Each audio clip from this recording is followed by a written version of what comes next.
할렐루야. 오늘 아침 함께 나눌 하나님의 말씀은 시편 25편 4절에서 5절 말씀입니다.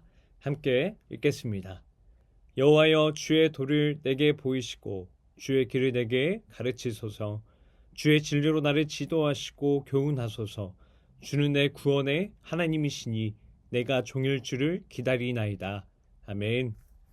사랑하는 성도 여러분, 하나님과 친밀하게 교제한다라는 것은 참으로 중요한 것입니다. 그렇다면 이 하나님과 교제한다라는 것은 구체적으로 어떤 것일까요? 많은 분들은 이렇게 생각합니다. 기도할 때에 마음이 뜨거워지고 찬양할 때 눈물이 나고 하나님이 나를 사랑하신다라는 확신이 들면 그것이 교제 아닌가요? 하는 것이죠. 틀린 말은 아닙니다. 하지만 오늘 시편의 말씀은 조금은 다른 이야기를 하고 있습니다. 다윗은 여호와여, 주의 도를 내게 보이시고 주의 길을 내게 가르치소서라고 기도했습니다. 이 말은 하나님, 제게 하나님의 길을 알려주세요. 하나님의 뜻을 배우고 싶습니다. 라는 뜻입니다. 즉, 하나님과의 교제는 배우는 데에서 시작한다라는 것을 우리는 알 수 있습니다. 감정이나 경험 이전에 하나님 앞에서 저는 아직 잘 모릅니다. 주님 가르쳐 주셔야 합니다. 하고 나아가는 겸손한 마음이 교제의 출발점이 되는 것이죠. 사실 우리는 다 알고 있다라고 생각할 때가 많습니다. 신앙생활도 오래 했고 말씀도 많이 들었고 교회 일도 익숙하기 때문이죠. 그런데 하나님은 그런 우리에게 여전히 이렇게 말씀하고 계십니다. 내 길은 너의 생각과는 다르다. 내가 그 길을 가르쳐 줄게 라고요. 하나님과의 교제는 바로 그 자리에서 시작이 됩니다. 하나님, 제가 주님의 길을 배우고 싶습니다. 라는 이 걸음이 하나님과의 교제의 첫 걸음이 됩니다. 오늘 본문에서 다윗은 이렇게 고백하며 기도합니다. 오늘 4절 말씀입니다. 여호와의 주의 도를 내게 보이시고 주의 길을 내게 가르치소서. 다윗의 기도는 단순히 어디로 가야 합니까? 라는 물음이 아닙니다. 하나님의 길, 하나님의 뜻이 무엇입니까? 라는 질문입니다. 다윗은 자신의 문제 해결보다 먼저는 하나님의 뜻을 알고 싶어 했습니다. 우리도 삶 속에서 선택의 순간들을 자주 맞이하게 됩니다. 직장에서, 가정에서, 사람 관계에서 이게 맞을까 저게 맞을까 고민하게 되죠. 그럴 때 보통 우리는 이렇게 기도합니다. 하나님, 제가 가야 할 길을 알려주십시오. 그런데 오늘 다윗은 그렇게 기도하지 않습니다. 선택의 순간 앞에 섰을 때에 다윗은 하나님 앞에 이렇게 기도합니다. 하나님, 하나님의 길을 알려주십시오. 비슷해 보이지만 완전히 다른 기도의 모습입니다. 많은 사람들은 자신의 길을 찾기 위해서 하나님께 묻습니다. 하지만 다윗은 하나님의 길에 자신을 맞추기 위해서 하나님께 묻습니다. 이게 바로 다윗이 보여주는 하나님과의 교제의 모습입니다.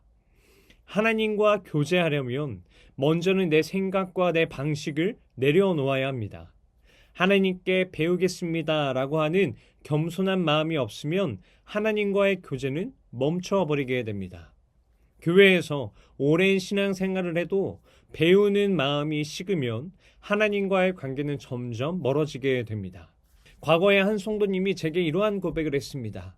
제가 교회를 20년이라고 하는 시간을 다녔는데 어느 순간부터 하나님이 멀게 느껴졌습니다.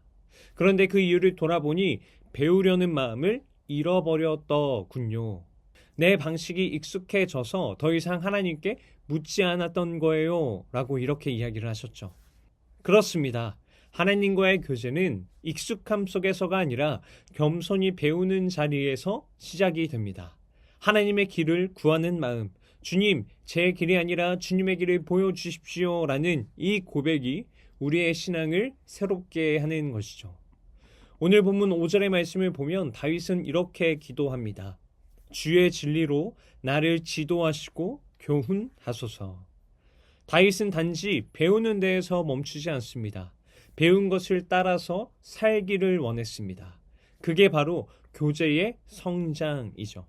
성경에서 진리라는 단어는 단순히 옳은 말을 가리키는 것이 아닙니다. 이 진리는 변하지 않는 하나님의 약속, 하나님의 신실하심을 뜻하는 것입니다. 즉, 다윗은 하나님의 말씀대로 저를 이끌어 주십시오라고 고백한 것이죠. 하나님과 교제한다라는 것은 단순히 말씀을 듣는 것이 아닙니다. 그 말씀을 따라 살아내는 것입니다. 우리는 성경 공부도 하고 말씀 묵상도 하고 설교도 듣습니다. 그런데 그 말씀이 삶 속에서 순종으로 이어지지 않는다라고 하면 교제는 머릿속에서 멈춰버리게 될 겁니다. 어떤 한 지사님이 이러한 간증을 했습니다. 말씀을 많이 들었지만 마음의 평안은 없었습니다.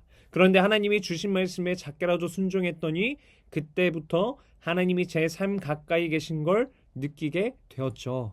하나님과의 교제는 순종 속에서 자라납니다.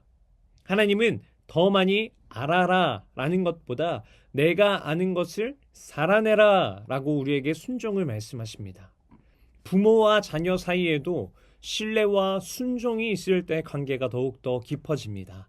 하나님과 우리의 관계도 마찬가지입니다. 하나님의 말씀에 순종할 때에 우리는 하나님을 더 깊이 경험하게 되는 것이죠. 다윗은 이어서 이렇게 고백합니다. 주는 내 구원의 하나님이시니 내가 종일 주를 기다리나이다. 아멘.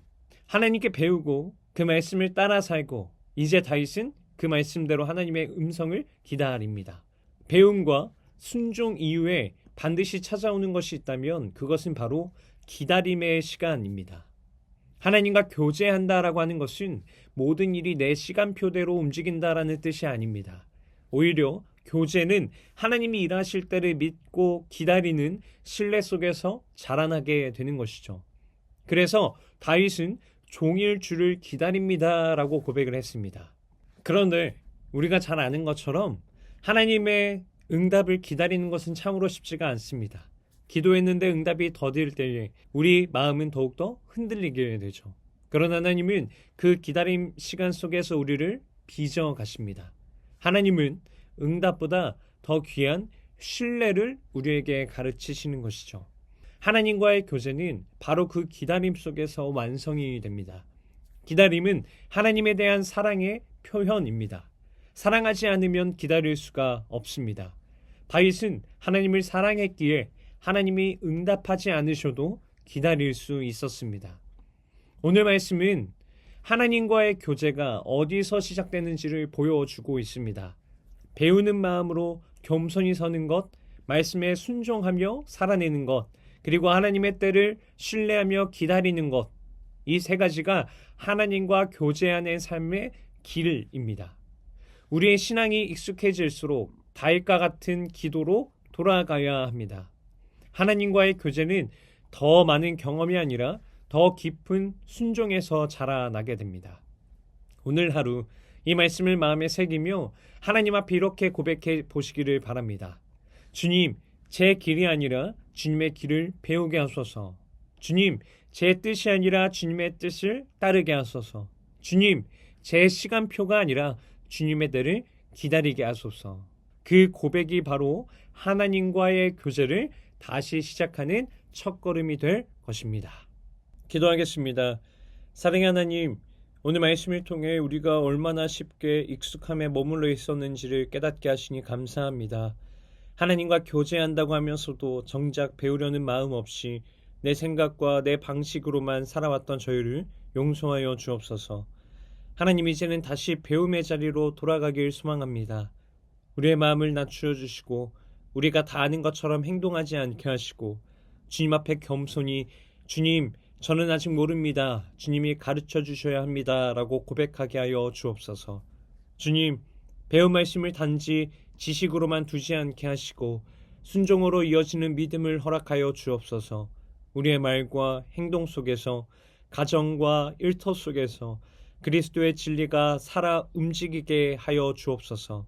그리고 무엇보다도 주님의 때를 신뢰하게 하여 주옵소서. 기도의 응답이 늦어 보여도 길이 보이지 않아 불안할 때에도 주님의 신실하심을 붙잡고 기다리게 하여 주옵소서. 기다림 속에서도 하나님이 일하고 계심을 믿게 하시고 그 과정 속에서 우리의 믿음이 자라나게 하여 주옵소서. 우리의 일상에서 하나님과의 교제가 멈추지 않게 하시고 일상의 모든 걸음 속에서도 주의 길을 내게 보이시고 주의 길을 내게 가르치소서라는 다윗의 고백이 우리의 기도가 되게 하여 주옵소서. 겸손히 배우며 순종으로 살아가며 하나님의 때를 신뢰하는 성도로 살아가게 하여 주옵소서. 이 모든 것 우리의 구원자 되시는 예수님의 이름으로 기도드립니다. 아멘. 오늘 함께 기도할 도구기도 제목은 나눔과 섬김을 통한 지역사회 복음화를 위하여입니다. 카페 꿈틀을 찾는 여러 불신자들이 카페를 통해 심을 제공받고 카페가 복음을 전하는 접촉점이 될 수 있도록, 또한 우리 교회가 지역사회에 꼭 필요한 선한 이웃이자 사랑이 넘치는 좋은 이웃으로 지역사회를 섬길 수 있도록 기도하시기 바랍니다. 그리고 돌아오는 토요일에 진행되는 임직 은퇴식 가운데에 하나님의 은혜가 충만히 부어지는 귀한 시간이 될 수 있도록 기도하시기 바랍니다. 이어서 육신의 질병으로 고통받고 있는 교회 식구들, 경제적 어려움을 겪는 식구들, 타지와 타국에 있는 식구들, 군 복무 중인 청년들, 우리 교회 다음 세대를 위해 기도하시기 바랍니다. 또한 나라와 민족을 위해서, 한국교회와 세계 선교를 위해서 기도하시기 바랍니다.